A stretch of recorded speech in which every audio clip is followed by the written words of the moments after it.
माता की जय। भारत माता की जय।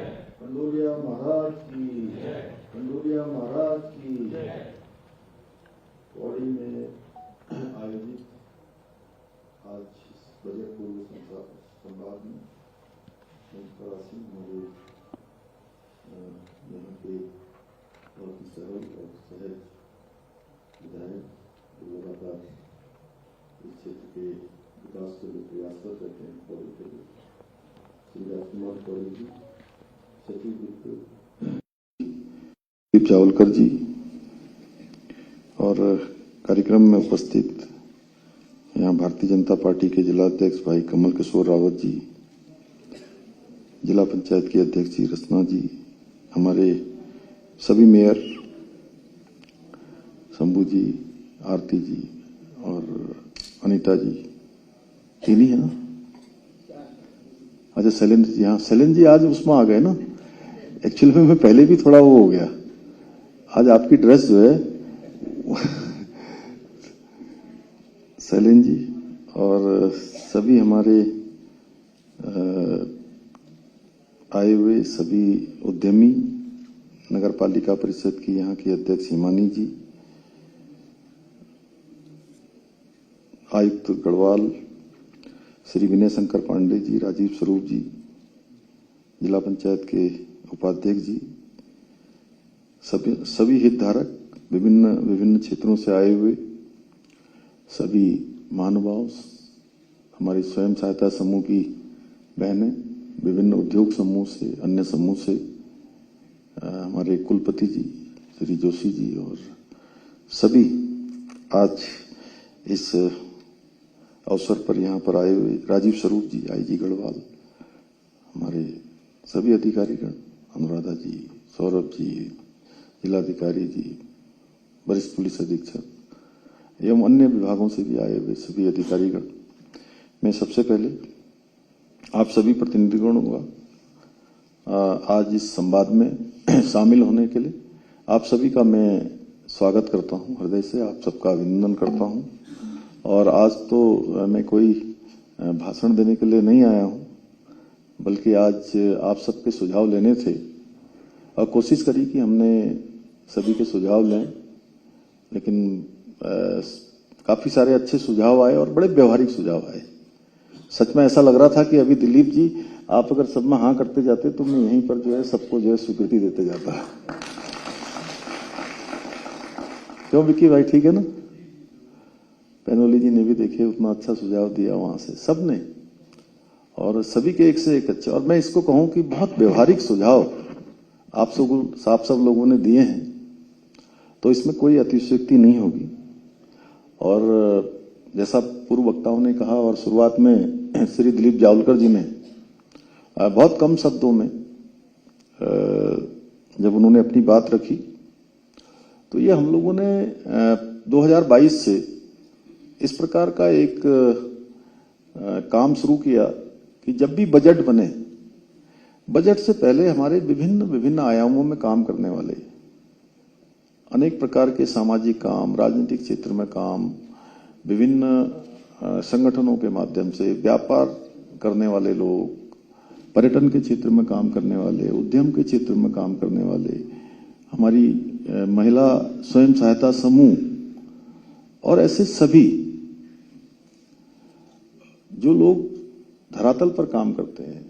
अनेक चुनौतियां उनके सामने काम करने में आती हैं, अनेक लोगों की परेशानियां उनको देखने को मिलती है, उनको जब उनके बीच में जाते हैं तो समझ में आती है। तो क्यों ना एक ऐसा संवाद किया जाए, क्योंकि राज्य का जो बजट होता है वो बजट पूरे राज्य की विकास की जो दिशा होती है उसको तय करता है। तो इस प्रकार के सभी लोगों का सुझाव उसमें आ जाए और हमारा प्रयास रहता है कि भाई उनको बजट में शामिल किया जाए।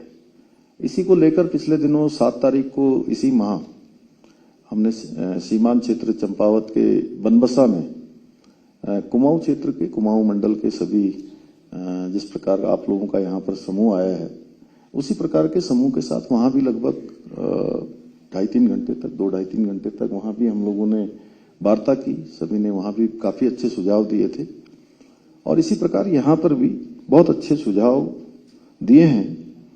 और इसके कारण से जो बजट है उसको जन जन की अपेक्षाओं का जो दस्तावेज बनाना है उसमें आपके अनुभव भी आ गए हैं, मार्गदर्शन भी आया है और आपके जो अमूल्य सुझाव मिले हैं। सच में मैं तो आज भाषण देने नहीं, इसको आत्मसात करने आया हूं और मुझे बड़ा अच्छा लगा कि जहां हमारे सभी प्रकार के लोगों ने बहुत शानदार सुझाव दिए और हमारी महिलाओं ने तो गजब कर दिया, जिसकी मैं हर जगह जो है बात करता हूं। मातृशक्ति की रचना जी ने शुरू करी और हमारी अन्य भी तीनों लोगों ने अपने की बात भी करी और राज्य की भी बात करी, तो सच में बहुत शानदार था।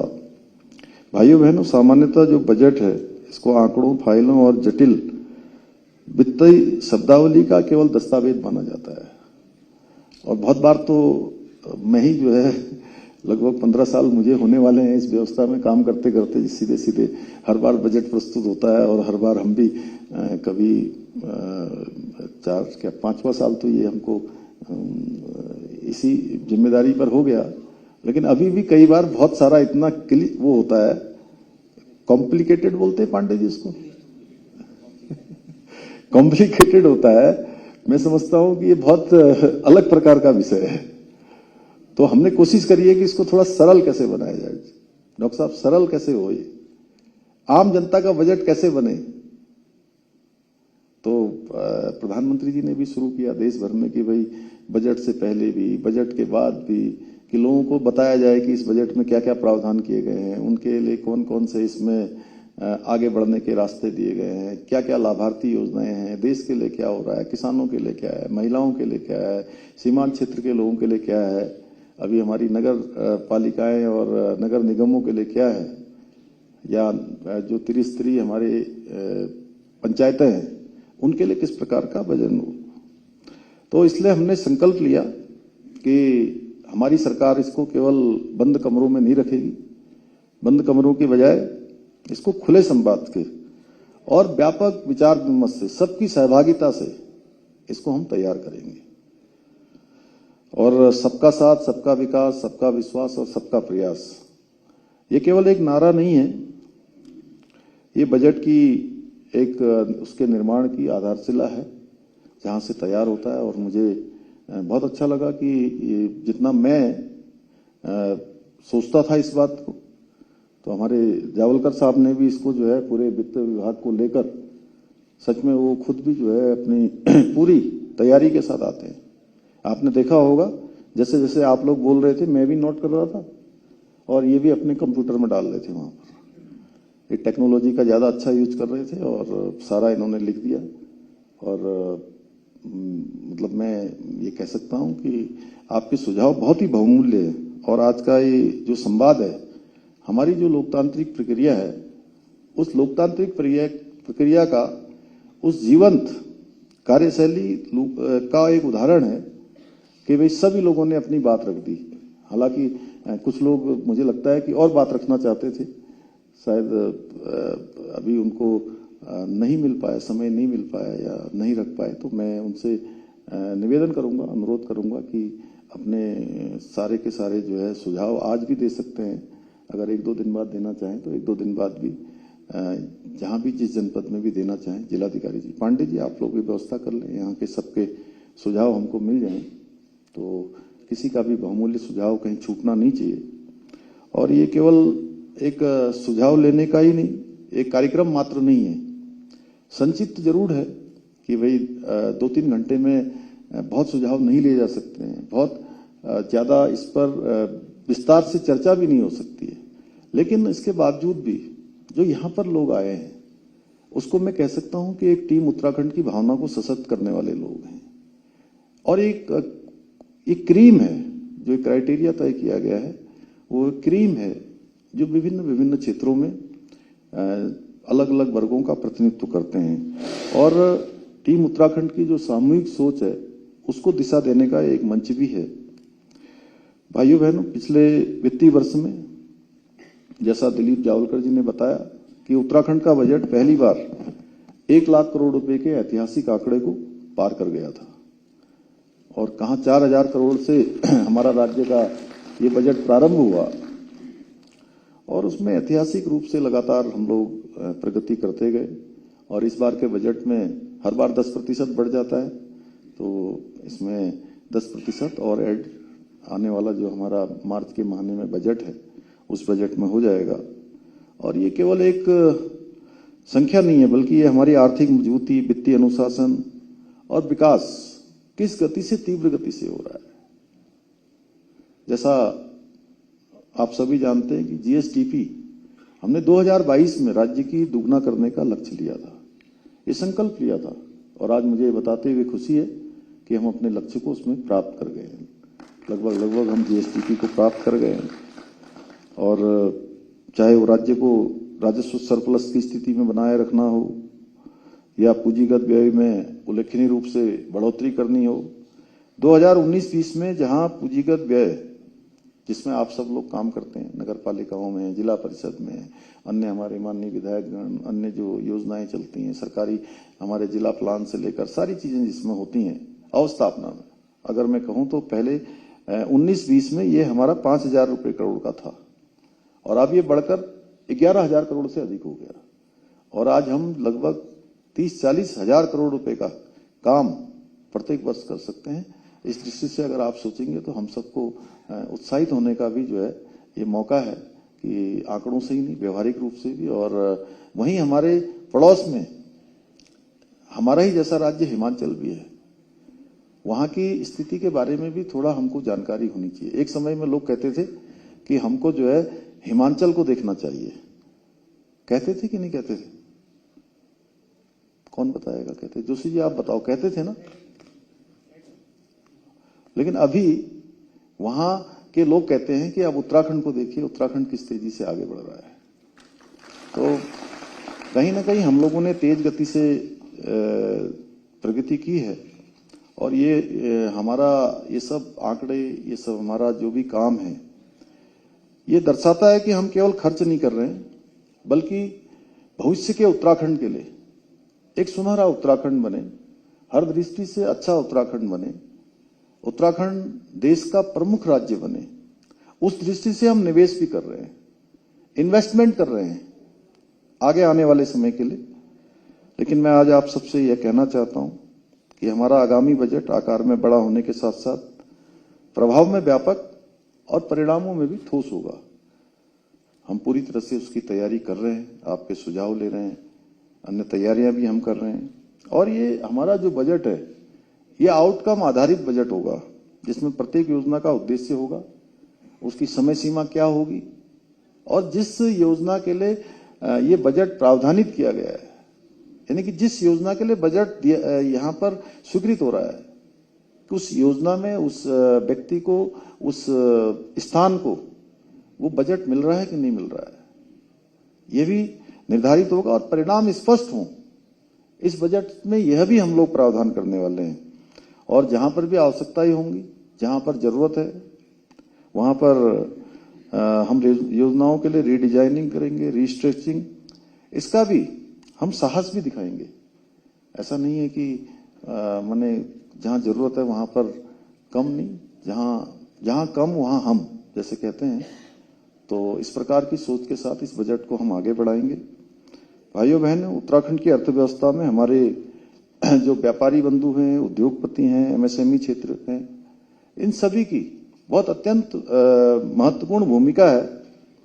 और मैं ऐसा मानता हूं कि ये आप सब लोग जो इन क्षेत्रों में काम करते हैं केवल करदाता नहीं है, टैक्स पेयर नहीं है केवल, इसके साथ साथ आप विकास के सह निर्माता भी हैं।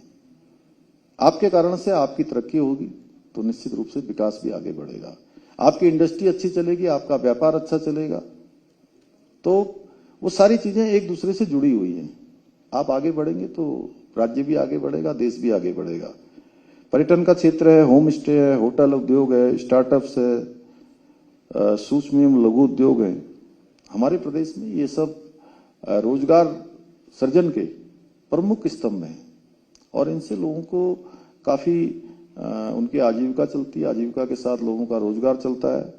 हमारा प्रयास है कि इन क्षेत्रों को और अधिक मजबूत किया जाए, यानी सर्विस सेक्टर को और अधिक प्राथमिकता देते हुए हम इसको और अधिक मजबूत करें। और हमारा प्रयास है कि कर ढांचा ये भी सरल हो, पारदर्शी हो और लाइसेंसिंग प्रक्रिया समयबद्ध हो और वित्तीय पहुंच सुगम बने, लोगों को कठिनाई न हो। क्योंकि सरलीकरण, समाधान और निस्तारण और संतुष्टि, ये पहले दिन से मैंने जिस दिन राज्य के मुख्य सेवक के रूप में काम करना शुरू किया, उसी दिन से संकल्प लिया था कि हर चीज का सरलीकरण करना है। और मैं अपने अधिकारी गणों से भी अक्सर जब मैं उनसे बात करता हूं तो मैं उनसे कहता हूं कि हमारे पास हमेशा 100 रास्ते समाधान के हैं और 100 रास्ते बहानों के हैं। ये हमें तय करना है, हमें प्राथमिकता हमें अपनी तय करनी है कि हम समाधान की ओर जाएंगे या हम बहानों की ओर जाएंगे। क्योंकि बहानों से काम नहीं चल सकता है, केवल बातों से भी काम नहीं चल सकता है, काम करके दिखाना होगा हमको। और जब हम काम अच्छा करेंगे तो मुझे लगता है कि बातें ज्यादा करने की आवश्यकता नहीं पड़ेगी। क्योंकि कभी भी कोई व्यक्ति नहीं बोलता है, कोई भी सरकार हो या व्यक्ति हो या संस्था हो, कोई भी हमारा प्रतिनिधि हो, वो काम करेगा तो उसका काम दिखाई देगा, वो काम करेगा तो उसका काम बोलेगा, उसको बोलने की आवश्यकता नहीं पड़ेगी। हमारा प्रयास है भाइयों बहनों, हम चाहते हैं कि उत्तराखंड निवेश के लिए भी अनुकूल राज्य बने और उद्योगों के लिए एक प्रतिस्पर्धी और युवाओं के लिए अवसरों से भरपूर राज्य बने। हमारे बच्चों को बहुत सारे कामों के लिए बाहर देश दुनिया में न जाना पड़े, कुछ काम उनको यहीं पर मिल जाए, ऐसा माहौल भी हम यहां पर बनाएं। और मुझे आप सबको बताते हुए खुशी है कि इन्वेस्टमेंट समिट जिसका आयोजन हमने 2023 में माननीय प्रधानमंत्री जी की प्रेरणा से देहरादून में आयोजित किया था और 3,56,000 करोड़ के उस समय एमओयू हुए थे और 3,56,000 करोड़ के एमओयू में से 1 लाख करोड़ से अधिक के एमओयू अभी हमारे धरातल पर उतर चुके हैं, उस पर ग्राउंडिंग पर काम चल रहा है, उसमें बड़ा रोजगार भी सृजन हुआ है, वो आगे भी बढ़ रहा है। बहुत सारी चीजें हैं, जैसे मैं अभी किसी का देख रहा था, वहां रुड़की भगवानपुर से उन्होंने कुछ मुझे कहा तो उसको मैंने नोट किया है, उसको देखेंगे हम कि कहीं पर अगर कोई चीज पर दिक्कत आ रही है या कोई परेशानी हो रही तो उसका कैसे समाधान हो। यहां उपस्थित हमारे चार्टर्ड अकाउंटेंट्स और वित्त विशेषज्ञों से भी मैं विशेष रूप से कहना चाहूंगा कि आप राज्य की जो वित्तीय सेहत है उसके भी आप, फाइनेंशियल हेल्थ के भी आप डॉक्टर हैं, आप प्रहरी हैं उसके भी। और जो राजकोषीय अनुशासन है, कर आधार का विस्तार है, डिजिटलीकरण, टैक्स है, कंप्लायंस है, इन क्षेत्रों में आपकी व्यवहारिक सलाह भी हमारे लिए बहुत महत्वपूर्ण होगी। और जो बड़े बड़े उद्योग वाले लोग होते हैं, जो लोग यहाँ पर हैं, वो जानते हैं, वो तो बिना इनके कोई काम नहीं करते, बिना चार्टर्ड अकाउंटेंट के कोई काम नहीं करते। उनका चार्टर्ड अकाउंटेंट पहले सब बनाता है और उसके बाद ही वो उद्योग और अपने काम को आगे बढ़ाते हैं। तो क्यों पैनोली जी, सही कह रहा हूं मैं? तो आपकी जो स्पेशलिटी है, आपकी जो विशेषज्ञता है, जो अनुभव है इस क्षेत्र का, वो हम वित्तीय प्रणाली को और अधिक पारदर्शी, आधुनिक और मजबूत कैसे बना सकते हैं, जरूर आपकी राय भी इसमें आनी चाहिए। और आप लोग भी चूंकि राज्य के हमारे प्रमुख वो हैं, प्रमुख नागरिक भी हैं और हितधारक भी हैं। भाइयों बहनों, उत्तराखंड का भविष्य कृषि, बागवानी और ग्रामीण अर्थव्यवस्था से भी गहराई से जुड़ा हुआ है।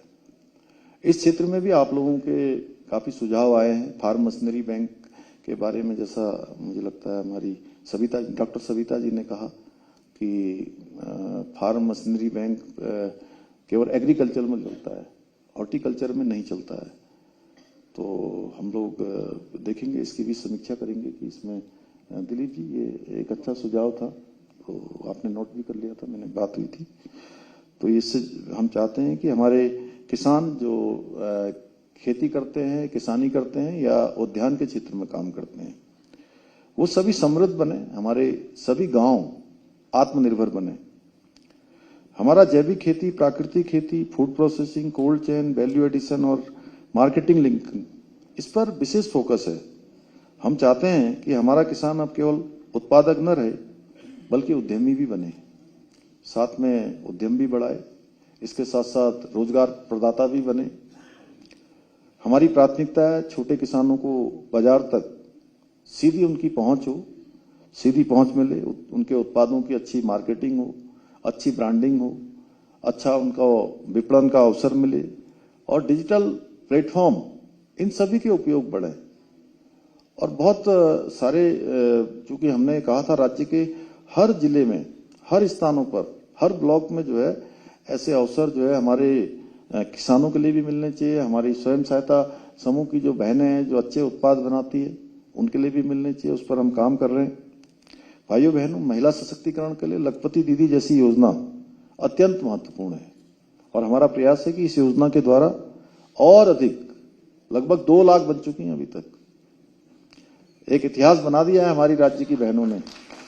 2 लाख के लगभग जो है अभी तक हमारी बहनें जो है लखपति दीदी बन गई हैं और लखपति दीदी बनानी है।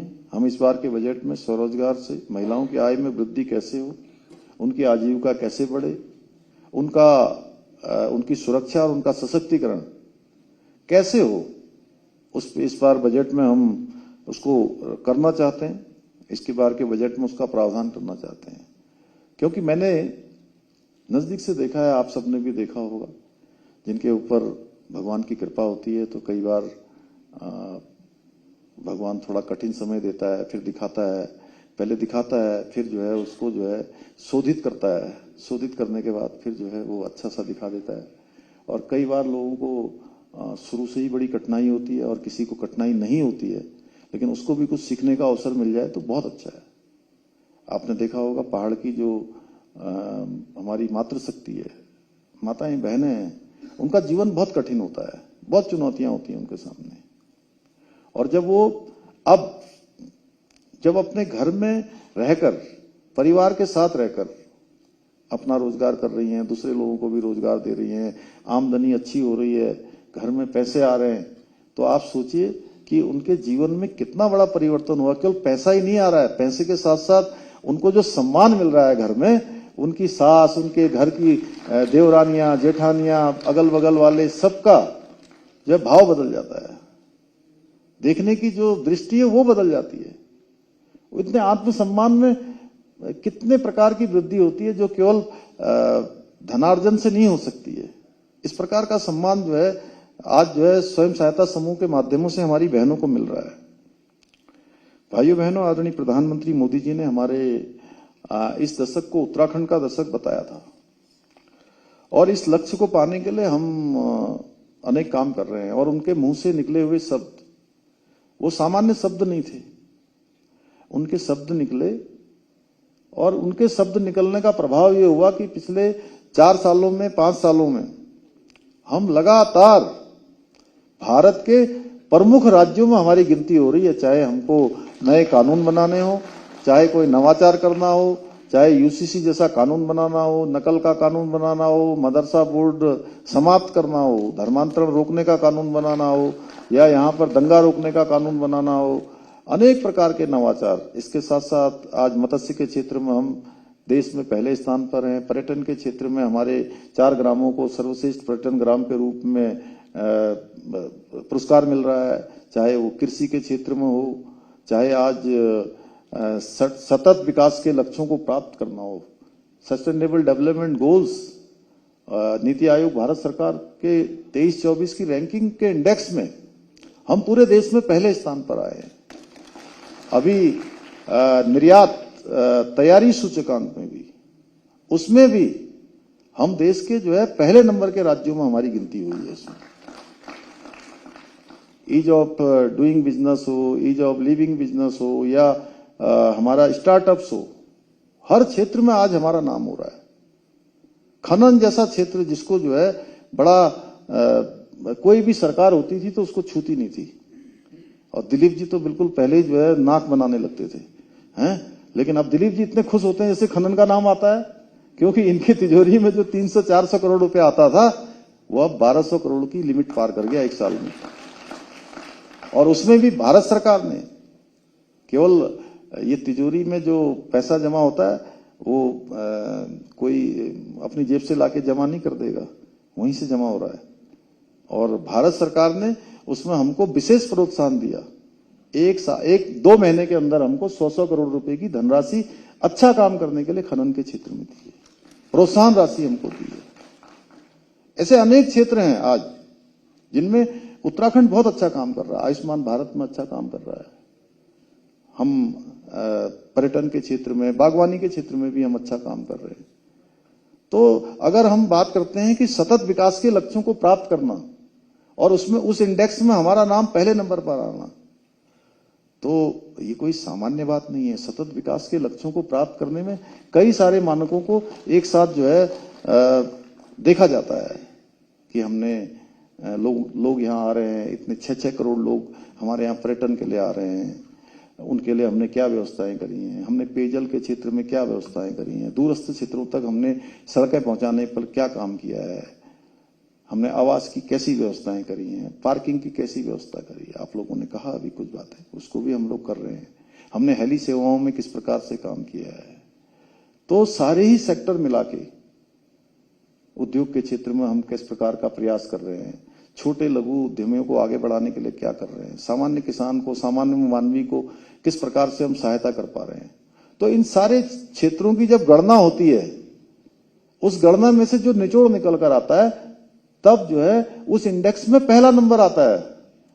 तो ये कहीं ना कहीं हम लोगों के सामूहिक प्रयास हैं। और इतनी सारी चुनौतियां राज्य के अंदर, हर वर्ष कितनी चुनौतियां हमें सामना करना पड़ता है, बहुत चुनौतियों का सामना करना पड़ता है। देखिए कहीं ना कहीं कुछ न कुछ हमें, एक तो आपदा का हर साल बड़ा सामना करना पड़ता है, किसी न किसी रूप में आपदा आती है। इस वर्ष भी, पिछले वर्ष भी देखो हमने कितनी बड़ी आपदा का सामना किया। इन चुनौतियों के बाद भी आज पूरे देश के अंदर हमारे राज्य का नाम बड़े सम्मान के साथ लिया जा रहा है। जो फैसले हम ले रहे हैं, जो हम काम कर रहे हैं, उसकी गूंज पूरे देश में आज सुनाई देती है।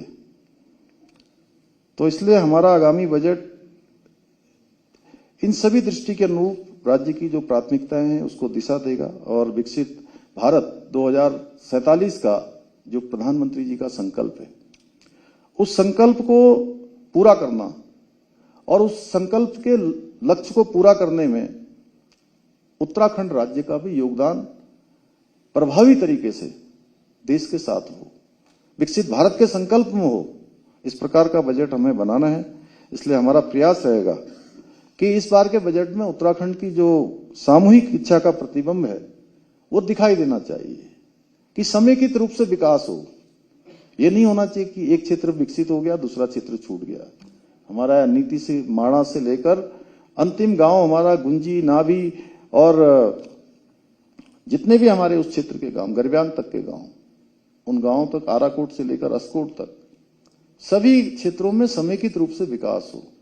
इसलिए विकास के लिए, अवस्थापना के लिए हमारे पास आज बजट की कमी नहीं है। इसलिए हम सबको इच्छा शक्ति के साथ भी काम करना है। मैं लगातार अपने अधिकारियों के साथ भी बैठता हूं। अभी भी मैं आपको बताऊं कि इस बार हमारा मार्च ही आने वाला है, 8 दिन बाद मार्च शुरू हो जाएगा।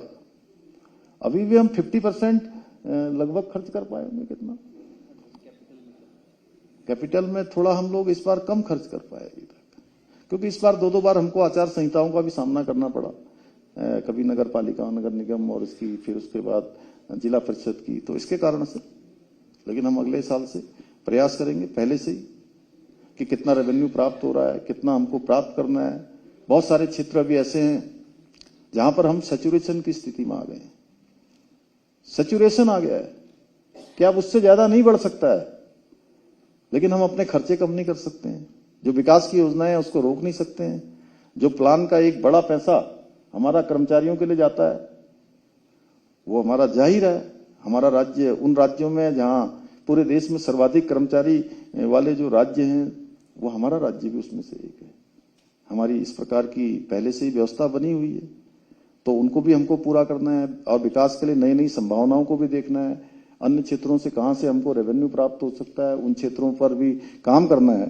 तो उन सभी पर हम काम कर रहे हैं। इसलिए मैं आप सभी से आग्रह करता हूं कि इस बजट को और अच्छा बनाने के लिए आप लोगों ने जो अपने सुझाव दिए हैं, वो जिन लोगों ने नहीं दे पाए हैं वो भी अपने सुझाव दें और ये सोच के दें कि ये बजट हमारा व्यवहारिक हो, परिणाम आधारित हो और क्रियान्वयन योग्य।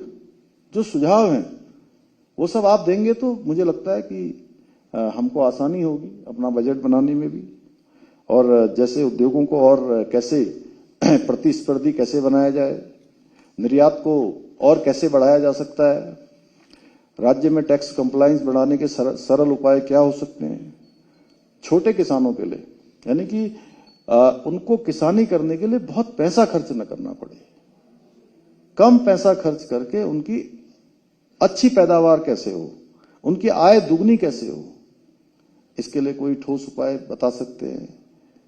होम स्टे के क्षेत्र में और क्या व्यवहारिक सुझाव हो सकते हैं, क्योंकि होम स्टे अच्छे हैं, बड़ी हमारी प्रशंसा भी हो रही है, लेकिन कुछ बिंदुओं पर हमको उस पर चिंतन भी करना है कि कहीं ना कहीं उसका ठीक प्रकार से जिस उद्देश्य के लिए योजना बनाई गई है, क्या उसी योजना के उद्देश्य की पूर्ति कर रही है कि नहीं कर रही है।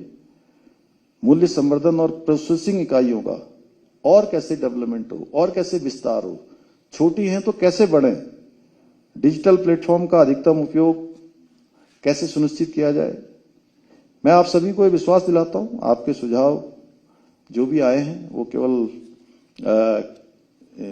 केवल सुझाव तक सीमित नहीं रहेंगे, उसमें से जरूर हम लोग उसका एक्सट्रैक्ट जरूर अपने बजट में रखेंगे, उसको सम्मिलित करेंगे और ये सभी हमारे जो नीतिगत निर्णय हैं उसमें दिखाई देंगे।